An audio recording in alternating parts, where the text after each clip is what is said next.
The wind howled through the mountain face like thousands of icy blades cutting across flesh.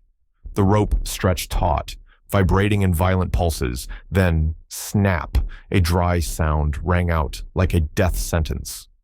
In an instant, my body fell freely. There was no ground, no support, only the white sky of blinding snow and the jet-black abyss below. My heart pounded chaotically, then seemed to choke. Breath froze in my chest. The world around turned into a whirlwind of blinding light, howling wind, and the hoarse pounding of my heart in my ears. I don't want to die. A whisper escaped my throat, trembling and desperate, swallowed whole by the wind.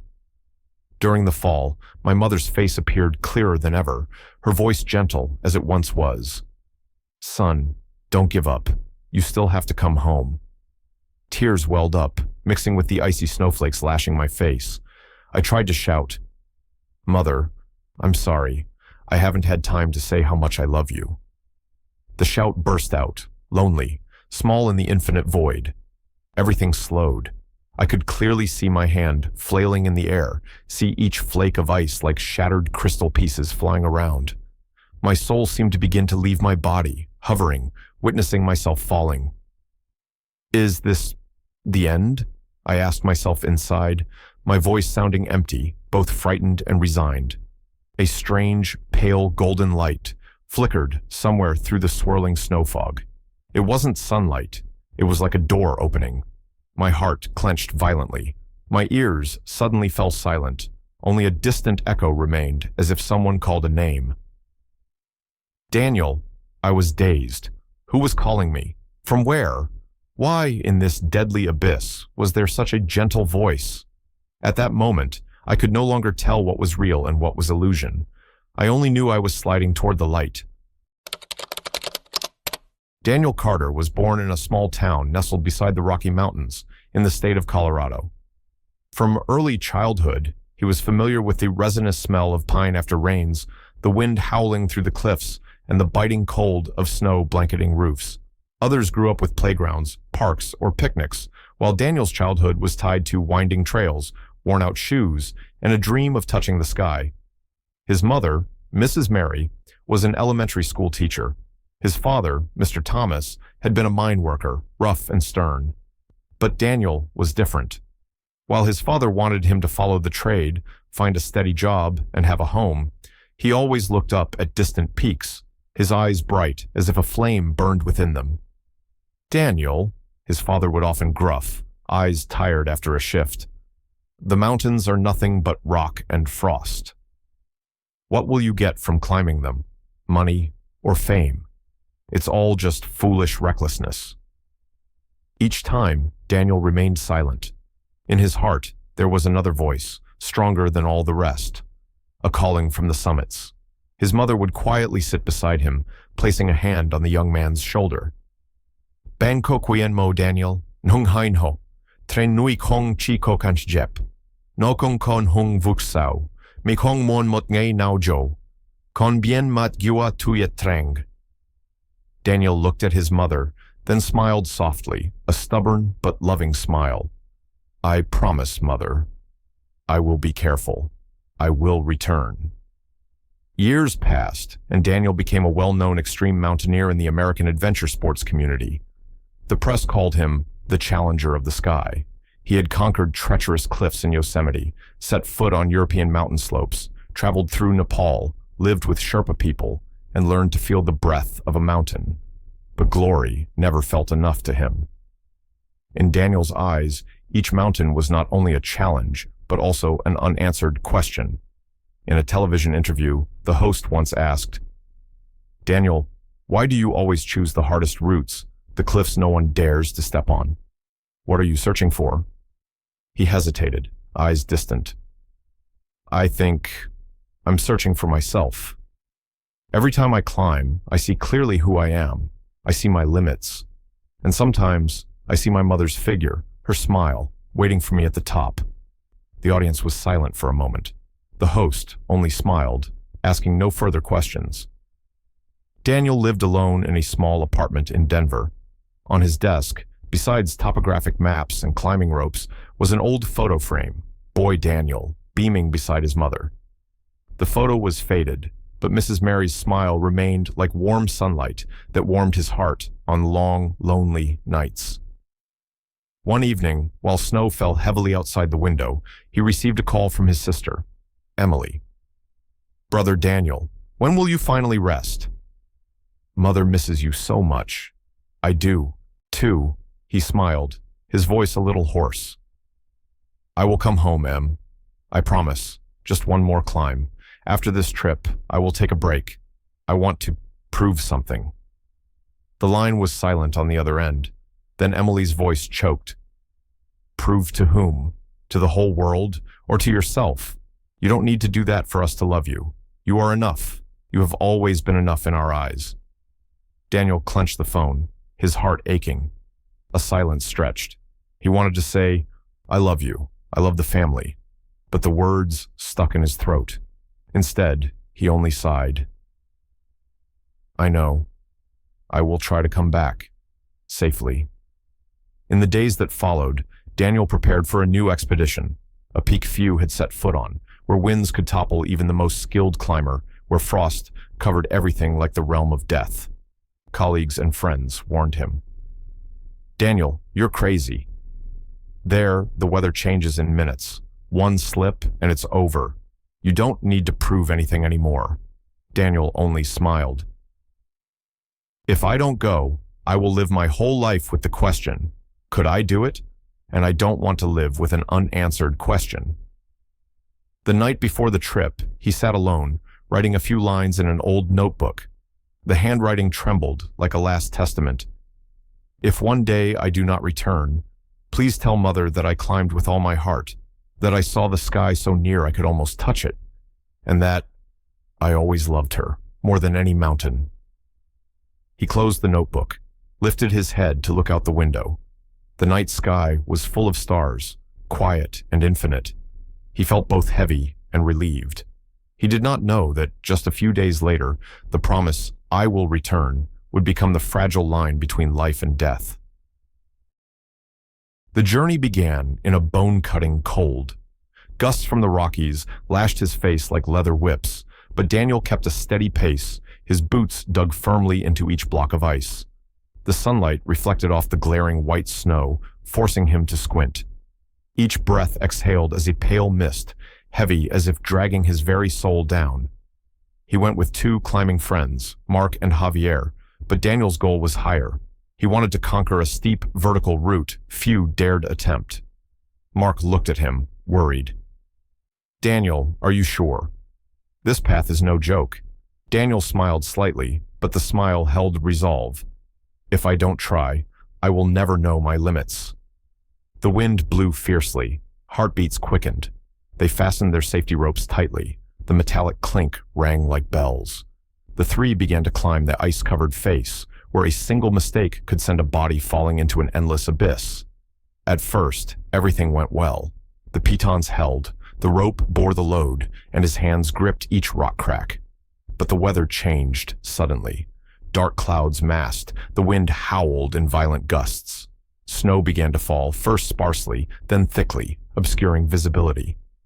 "Be careful! Hold the rope!" Javier shouted over the wind. Daniel nodded, but his heart began to race. His hands were numb, losing feeling. Then, a chunk of ice suddenly broke free from above, falling like a bullet. Crash! It struck Daniel's shoulder, making him stagger. "Daniel!" Mark screamed, panic in his eyes. The rope snapped taut, vibrating in violent pulses. Daniel hung suspended in midair, eyes looking down at the black abyss below. He gasped, trying to pull himself up, but his shoulder ached as if torn apart. A strong gust slammed him into the rock face. His vision blurred, blood trickled from his forehead, mixing with the white snow. In that instant, he heard Mark's voice trembling, choked. "Hold on, Daniel. Don't leave us. Please don't." But fate then struck. A dry snap sounded. The main rope was pulled beyond its limit and snapped with a snarl. Daniel's body fell. He felt himself lifted out of all control. Wind shrieked past his ears. Snow stung his face painfully, but then everything seemed to slow. Time ceased flowing and instead became fragments suspended in midair. His heart raced, then stopped. Breath choked. A terrifying stillness enveloped him. He looked down, but no longer with ordinary eyes. He saw himself, his body falling like a bird with a broken wing. From above, his soul hovered, witnessing the unbelievable scene. "Is this me?" A voice rang in his head, distant and forlorn. He saw Mark and Javier scream in terror, arms outstretched in desperation. But the sounds were no longer clear, only vague echoes, as if swallowed by the abyss. As his body fell, his soul was pulled upward, shot into a hazy void. Light suddenly appeared. Not sunlight, but a warm, pale, golden glow, as if emanating from an endless tunnel. His heart, which seemed to have stopped, in the stillness, he heard a whisper. "Daniel, my child." It was his mother's voice, sweet, gentle, as if she stood somewhere just ahead. Tears welled up. He reached out, or rather a light in the shape of a hand reached, toward the voice. "Mother, is it really you?" I'm so scared." There was no more pain, no more cold. Only a peace surrounded him. He drifted into the tunnel of light, feeling weightless, as if leaving behind every earthly burden. At the end of the tunnel, a sparkling world emerged, strange yet familiar. But as he drew closer, a sudden thought tore through. Is this death? His body remained in the abyss, but his soul was entering another door. In that moment, Daniel understood that he had touched the threshold between life and death, a thin border from which no one escapes. He did not know what, on the other side of the light, awaited him. Daniel stepped into the tunnel of light like a child, touching a wonder for the first time. No more howling wind, no more biting cold, no more feeling of the body falling into the abyss. Instead, there was lightness, softness, as if an invisible hand was guiding him through. He looked down. His body grew smaller, dimmer, leaving only a distant block of light below. Strangely, he no longer felt pain. The shoulder that had been torn, the blood that had stained the snow, all vanished. He no longer had a physical body, only a vague but distinct existence remained. Ahead, the light expanded, becoming a vast field filled with gentle golden hues. A familiar yet new scent slipped into his nostrils. The smell of autumn pine wood, the scent of the apple pie his mother used to bake in the little kitchen years ago. "My God," Daniel whispered, "where is this?" In that field, a figure appeared, the thin woman with silver hair fluttering, the kind smile he had engraved in his heart since childhood. "Mother." The call escaped, trembling, choked.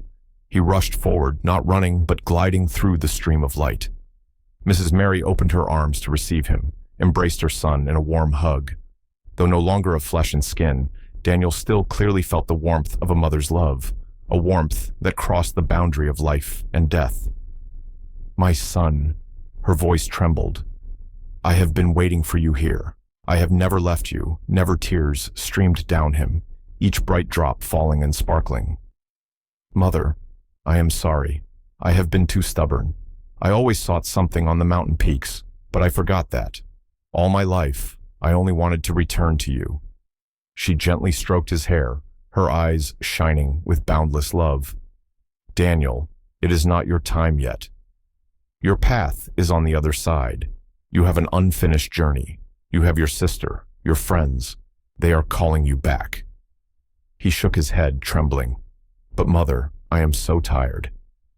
I am not sure I have the strength. I am afraid to return only to collapse once more." A light breeze passed, and from afar, other figures appeared. Mr. Thomas, the stern father, now stood there, his eyes no longer cold, but with a rare gentleness. He placed a hand on his son's shoulder. "Daniel, I once did not understand you. I thought you were just a reckless kid, but now I see you are stronger than I imagined. You have gone farther than anyone in this family, but you must return, not to climb mountains, but to live, to love." Daniel was stunned. For the first time, he saw his father acknowledge him. Years of pent-up resentment dissolved, leaving a wide hollow in his heart, filled with tears and forgiveness. He turned and saw Mark and Javier appear in the light, but faint. They were not in this world. They were still alive. A call echoed back. "Daniel, don't go. You must come back. You must live." Two worlds overlapped. On one side were his mother's arms, his father's smile, absolute peace. On the other side were desperate calls, cold wind, the tugging of those out there. "Mother," he choked, "if I return, I may never see you again." "I am so afraid." Mrs. Mary squeezed his hand tightly, her eyes glistening. "You will see me again, Daniel. But not today. Return and live a life worthy. Love before it is too late. Don't let promises be only drifting wind. You promised me you would return. Now, keep that promise." His heart ached. He recalled the call with Emily, remembered her laughter, remembered her words. "You are enough already." He remembered the snowy nights, alone in the cold apartment, secretly wishing for someone to return to. The light around began to change. A brilliant door opened, behind it a dim darkness, as a reminder that the way back would not be easy. Daniel trembled, tears falling without stopping. He squeezed his mother's hand once more, imprinting the last warmth. "I will return, I promise. But Mother, I love you." "Very much," she smiled, a gentle smile like the sunrise piercing the mist. "I love you too, Daniel." Always, the light suddenly swirled into a huge vortex, pulling him in. His being felt light, then was drawn back toward the darkness. Everything around blurred, only his mother's voice echoed, soft and resolute. "Go back, my son. Go back and live." In the whirl, Daniel cried out, not knowing if it was pain or determination. "I will live. I will not give up." The moment those words escaped, he saw himself falling back, hurtling through layers of light, through the endless void. And then, the darkness swallowed everything. The sound of the heart monitor echoed. Beep, beep, beep. Slow but steady. The entire hospital room glowed bright, pale fluorescent lights casting down on Daniel's pallid face. His chest rose and fell, for the first time in many hours, like a miracle. His eyes fluttered open, hazy, exhausted, yet lit with a strange glow. The glow of life, of gratitude, of transformation. The chaos around him grew clearer. Doctors rushing, nurses calling out, machines beeping steadily, and then a trembling, tear-choked voice. "Daniel, oh God, you're awake. Can you hear me?" Sarah's voice, broken, overflowing, her eyes red, tears streaming down her cheeks. She clutched his hand tightly, as though afraid he might slip away again. Daniel slowly turned his head, lips dry but forcing out each word. "I'm still here. I came back. For you. For us." Sarah broke down, pressing her face against his hand. Her whole body trembled uncontrollably. Through her tears, she whispered, "Don't ever leave me again. Please." Daniel weakly nodded, and in his tear-filled eyes there was faith, a promise, and a profound awakening. The days that followed were not easy. Daniel's recovery was laced with pain, every movement like thousands of needles piercing his body. Yet in that pain, he felt life more vividly than ever before. Every breath, every heartbeat, every tear. Sarah's shed became a sacred gift. One afternoon, as golden sunlight spilled through the hospital window, Daniel held Sarah's hand and said, "You know, at the edge of death, I saw a path, a gentle light pulling me in. There was peace there, even release. But then I thought of you, your laughter, your eyes, and I knew I wasn't ready. I had to come back, to love you more, to live for everything I once forgot." Sarah wept, but this time they were tears of relief, of happiness. Through her tears, she smiled. "You came back, and that's the greatest miracle of my life." After leaving the hospital, Daniel was a changed man. Once obsessed with conquering mountains, reckless in chasing his ego, he now learned to slow down. He did not abandon climbing, but climbed no longer to prove anything. He climbed to listen, to feel, to be grateful for life. Standing on a mountainside one evening, he watched the sunset stretch across the sky, blazing orange like a vast painting. Softly, like a prayer to the heavens, he whispered, "Thank you for giving me a second chance. I will live to love, not to run away." Sarah stood beside him, gripping his hand tightly. The mountain winds roared past, carrying the echo of distant peaks like an answer. The story closes with Daniel writing in his journal, "I crossed the threshold of death, glimpsed the world beyond, heard the whispers of the light. But I chose to return, for love, for the meaning of life. I am no longer the man I once was. I am a survivor, a soul blessed, and I will live every day fully until my last breath." Those words, mingled with tears and a smile, were the proof of a rebirth, not just of the body, but of the soul. You've just heard the story of Daniel's near-death journey and miraculous rebirth, from the brink of death back to life, to live and to love more deeply. And what about you? If one day you stood at the boundary of life and death, what would you choose as the most important thing in your life? Share your thoughts in the comments, and don't forget to follow for more heart-moving stories.